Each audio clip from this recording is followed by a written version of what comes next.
کدوں کو جانا ہے؟ روزہ اپنی جگہ تے بے مزدوری اپنی جگہ ہوتی. کئی دفعہ مینوں فرمان لگے میں یار سمجھ کوئی نہیں لگتی, پتہ نہیں روزے اللہ طاقت کتوں دے چھڑتا ہے, نہیں زیادہ کام بھی زیادہ کریدا ہے تے روزہ بھی رکھ بھائی. صوم تصوم میرے مصطفیٰ نے فرمایا تو روزہ رکھ, اللہ تجھے سے عطا فرما دے. رب تعالیٰ تجھے یہاں ہوٹل کھلے ہوئے ہیں, یہاں عجیب حالات ہیں, ہوٹل کھلے ہوئے ہیں, لوگ بہانے ڈھونڈتے پھرتے ہیں, کہتے ہیں کٹ لگ گیا تھا ذرا تھوڑا سا خون نکلا ہے, سنی پلاس لگائی ہے تو روزہ نہیں رکھا, یہ ذرا مجھے تھوڑی دقت ہو گیا تو میں نے روزہ نہیں رکھا, کھانسی لگ گئی ہے تو روزہ نہیں رکھا. او خدا کے بندے, روزہ تو نعمت ہے. اور سبحان اللہ میرے نبی پاک نے فرمایا لکل شیء زکات و زکات الجسد الصوم, فرمایا ہر شے کی زکات ہوتی ہے, وجود کی زکات روزہ ہے. روزے رکھو جسم کی زکات نکل جائے. فاقہ کرنا بھی میرے نبی پاک کی سنت ہے, مسواک کرنا بھی سنت ہے, فاقہ کرنا بھی. مسواک والی سنت زیادہ اپناتے ہیں لوگ, فاقہ کرنا بھی نبی پاک کی سنت ہے. ایک صاحب مجھے کہنے لگے جناب بیٹھ کے کھانا حضور کی سنت ہے. میں نے کہا کبھی کبھی نہ کھانا بھی نبی پاک کی سنت ہے, نہ کھانا بھی حضور کی سنت ہے. اور ہمارے فقہاء نے لکھا ہے کہ روٹی زیادہ کھاتا ہے اس میں دو باتیں پیدا ہو جاتی ہیں. کیا کیا؟ ایک بولتا زیادہ ہے, دوسرا سوتا زیادہ. غافل ہو. فاقہ اور حکیم اطباء ڈاکٹر کہتے ہیں کہ پیٹ خالی رہے نا جس آدمی کا, اس کا حافظہ مضبوط ہوتا ہے, اس کے ذہن کی گرہ کھلتی ہے. زیادہ کھانے سے تو خماری چڑھتی ہے دماغ, ڈھونڈتے پھرنا روٹی کی در سے آگے چیز, گھر میں نہیں پکی تو ہوٹل چلے جانا, کھانے کے سوا اور کام ہی کوئی نہیں. وہ صاحب میرے نبی پاک علیہ السلام نے فرمایا کافر 7 آنتوں سے کھاتا ہے, 7 آنتوں سے, اور فرمایا میرا مومن ایک آنت سے کھاتا ہے. اس کے وجود میں کھانے والی ایک آنت ہے, کافر 7 آنتوں سے کھاتا ہے. فاقہ کشی سے نورانیت پیدا ہوتی ہے, کم کھانا. لیکن نبی پاک صلی اللہ علیہ وسلم نے اللہ سے فاقہ مانگ کے لیے, یا اللہ ایک وقت روٹی دے, ایک وقت کا فاقہ دے, مانگ کے لیے نبی پاک مانگ. حضرت ابو ہریرہ رضی اللہ تعالیٰ عنہ فرماتے ہیں بھوک زیادہ لگتی تھی نا جب مجھے, تو میں حضرت عمر سے, ابو بکر سے, عثمان, مولا علی سے مسئلہ پوچھ لیتا تھا, اور جب میں مسئلہ پوچھتا تھا تو وہ مجھے روٹی کھلا دیتے. جب میں ان سے مسئلہ پوچھتا تو وہ مجھے, حضرت ابو ہریرہ فرماتے ہیں مجھے بھوک لگی, میں حضرت عمر کے پاس گیا, ان سے مسئلہ پوچھا. ان کا رواج تھا جب میں مسئلہ پوچھتا تو پہلے روٹی کھلاتے. ہمارے بزرگ یہ فرماتے ہیں کہ کھانے کھلا کے دین پڑھاؤ. صرف تمہارا کتب خانہ نہیں کھلا ہونا چاہیے, تمہارا دسترخوان بھی کھلا ہونا چاہیے. کسی نے نبی پاک صلی اللہ علیہ وسلم سے پوچھا تھا بہترین مسلمان کون ہے؟ حضور نے فرمایا جو سلام لینے میں پہل کرے اور روٹی زیادہ کھلائے, جو روٹی ہر وقت فکر کرے آ یار روٹی کھا لے, روٹی کھانے کی طرف توجہ دلائے. کھلانا سنت ہے, زیادہ کھانا اس میں بھی فرق رکھے. تو نبی پاک صلی اللہ علیہ وسلم کے صحابی حضرت ابو ہریرہ رضی اللہ تعالیٰ عنہ فرماتے ہیں میں نے حضرت عمر سے مسئلہ پوچھا, میں نے کہا حضور مسئلہ بتائیں, تو کہتے پہلے ان کی عادت تھی جب میں مسئلہ پوچھتا تو روٹی بھی کھلاتے, آج انہوں نے مسئلہ ہی بتایا ہے, روٹی کوئی نہیں کھلائی. تو مجھے کہنے لگے ابو ہریرہ تو سوچتا ہوگا روٹی نہیں اس نے پوچھی, تو نے کب سے کھانا نہیں کھایا؟ میں نے کہا صبح سے. تو جناب عمر کہنے لگے میں نے کل صبح سے نہیں کھایا. چل ابو بکر صدیق کے گھر مسئلہ پوچھا. کہتے جناب صدیق اکبر کے دروازے پہ گئے, جا کر کے ان سے مسئلہ پوچھا. ان کی بھی عادت تھی جب کوئی مسئلہ پوچھنے جاتے تو دسترخوان بچھا لیتے, کہتے آؤ روٹی بھی کھلاتا ہوں مسئلے بھی بتاتا ہوں. کہتے گئے تو انہوں نے بھی مسئلہ بتایا, روٹی کوئی نہ پوچھی. تو کہنے لگے عمر ابو ہریرہ تم لوگوں نے کل پرسوں سے نہیں نہ کھایا ہوگا. اور ابو بکر کو 4 دن گزر گئے, تھوڑا سا دودھ ملا ہے یا کھجور ملی ہے, روٹی کوئی نہیں ملی. چلو در رسول پہ چلتے, آؤ حضور کی بارگاہ. کہتے ہیں نبی پاک کی بارگاہ میں آئے, حضور نے چہرے دیکھے, کریم سے مسئلہ نہیں پوچھنا پڑا. میرے مصطفیٰ کریم نے فرمایا بھوک لگی ہوئی ہے تم تینوں کو, 3-4 دن ہو گئے. اللہ کے رسول نے فرمایا مجھے پورا ہفتہ ہو گیا. سبب کچھ اور ہے جس کو تو خود سمجھتا ہے. زوال بندہ مومن کا بے زری سے نہیں, بھوک نقصان کا وجہ نہیں بنی, وجہ کوئی اور بنی. رشوتیں جو بازار گرم ہوئے ہیں لوٹ مار کے, یہ روٹی کے لیے نہیں, یہ زیادہ کھانے کے لیے, یہ بینک بیلنس کے لیے گرم ہے. یہ لوٹ مار کا مقصد کوٹھیاں بنانا ہے, روٹی کا تو رب کریم کا وعدہ ہے. یہ روز روتا ہے شام کو میرا کاروبار کوئی نہیں, اصل میں کہتا ہے بنگلہ کوئی نہیں, اصل میں کہتا کہتا کار کوئی نہیں، پجارو کوئی نہیں، روٹی تو اللہ عطا فرماتا ہے، اس کا وعدہ ہے۔ فرمایا حضور نے 3 دن بیت گئے، چلو میرا بے تکلف صحابی ابو الحسن انصاری، وہ بڑے نصیب والے ہوتے ہیں جن کو میرے نبی پاک خود کہتے تھے کہ تیری فلانی ذمہ داری ہے۔ اس زمانے کا تو کسی کو کہہ دیا جائے یہ تیری ذمہ داری ہے تو کہتا ہے یہ تو پھٹیکے ڈالنے لگ گئے، یہاں سے تو چھٹی کر دینی چاہیے۔ خوش ہوتے تھے صحابہ کہ ہماری ذمہ داری لگی۔ کہتے ہیں حضرت ابو الحسن انصاری کے گھر گئے، نبی پاک نے فرمایا بھوک بڑی لگی ہے، کھانا لا۔ کہتے ہیں حضور نے اسے کہا تو اس آدمی کو تو وجد ہی ہو گیا، اس نے کہا میرے اتنے نصیب کہ حضور کا یہ کھانا کھلا۔ آؤ دیکھو دنیا والوں، آج جو سب سے زیادہ عزت والا ہے وہ میرا مہمان بنا ہوا ہے۔ فرماتے ہیں وہ دوڑے گئے، بکری اٹھائی، ذبح کی، بیوی کو کہنے لگے روٹی تیار کر، ادھر کھجوریں توڑی، انگور توڑے، کہنے لگے حضور آپ جب تک تناول کریں تب تک کھانا پک جاتا۔ حضرت عمر کہتے ہیں روٹی پک کے آئی، بڑا پیارا گوشت، بڑا اچھا سالن، بڑا خوبصورت خلوص والا کھانا۔ فرماتے ہیں میں نے بڑا ہی کھایا۔ نبی پاک نے نہ ایک روٹی لی اور چھوٹی چپاتی، تھوڑا تھوڑا سالن کونوں سے، اور جب نبی پاک نے کھا لیا تو حضور کی آنکھوں میں آنسو آئے۔ حضرت عمر کہنے لگے حضور روئے کیوں؟ نبی پاک نے فرمایا سوچتا ہوں 7 دن کے فاقے کے بعد کھایا ہے، پر ڈرتا ہوں رب اس کا حساب پوچھے گا تو جواب کیسے دینا ہے، اس کا حساب بھی تو دینا ہے نا جو کھایا ہے۔ تو حضرت عمر فاروق کے ہاتھ میں کچھ چیز کی، زور سے زمین پہ ماری، کا محبوبہ 7 دن کے بعد بھی روٹی کھائے تو حساب دینا ہے۔ نبی پاک فرمانے لگے عمر وہ مالک ہے نا، تو جب دیتا ہے تو حساب نہیں لے سکتا، حساب تو دینا ہے، حساب تو دینا ہے، تیاری رکھو۔ صحابہ کرام فرماتے ہم نے ارادہ کیا کہ آج کے بعد ہم پھر فاقے کریں، کم کھائیں، اس لیے کہ حساب دینا۔ میرے بھائی فاقہ کشی کرتے تھے، ڈرتے تھے، وہاں تو لوگ کھا کے بیمار ہیں، کھاتے جا رہے ہیں، سوتے جا رہے ہیں، کھاتے جا رہے ہیں، سوتے جا رہے ہیں۔ یہ بھی وقت آئے گا رمضان شریف، سویرے درس پہ آؤ کہتے نیند بڑی آتی، سویرے 2 سپارے پڑھ کے سویا کرو کہتے شام نیند بڑی آتی، فجر کے بعد ہی تو وقت ہوتا ہے اللہ اللہ کرنے کا، شہری کا، کھاتے جا رہے ہیں، سوتے۔ لوگ جماعت سے نماز نہیں پڑھتے، سو جاتے، جماعت کا ثواب چھوڑ کے سو جائے۔ بھائی رمضان مبارک میں فاقہ کشی کی ٹریننگ ہوتی ہے، فاقہ کشی کی تربیت لے، رمضان میں روکے اپنے آپ، تربیت ہوگی۔ اور ہمارے صوفیاء فرماتے ہیں جو زیادہ کھاتا ہے اس کا نفس اس کو زیادہ پہ مائل کرتا ہے، خواہشات نفس پیدا ہوتی ہیں۔ میرے نبی پاک علیہ السلام نے جوانوں کو حکم دیا ہے یا معاشر الشباب، او جوانوں، یا رسول اللہ کیا حکم ہے؟ فرمایا یا نکاح کر لو اگر طاقت نہیں، طاقت تو روزے رکھو۔ حضور روزے سے کیا ہوگا؟ فرمایا تمہارا نفس کچلا جائے، شیطان وسوسہ اندوزی نہیں کرے۔ آج نوجوان بڑھ بڑھ کے کھاتا ہے، بہت زیادہ کھاتا ہے، کبھی اس ہوٹل سے کھاتا ہے، کبھی اس ہوٹل سے کھاتا ہے۔ اتنا زیادہ کھائے گا تو نفسانی قوتیں اچھل کر کے آئیں گے، مشکل ہو جائے۔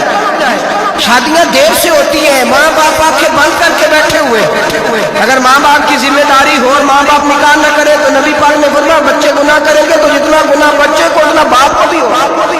تو ماں باپ چپ ہے، دوسرا شادی مشکل بڑی ہے، مہنگی بڑی، اور تیسرا نہیں کر رہے، کچھ لوگ تو روزے بھی نہیں رکھ رہے۔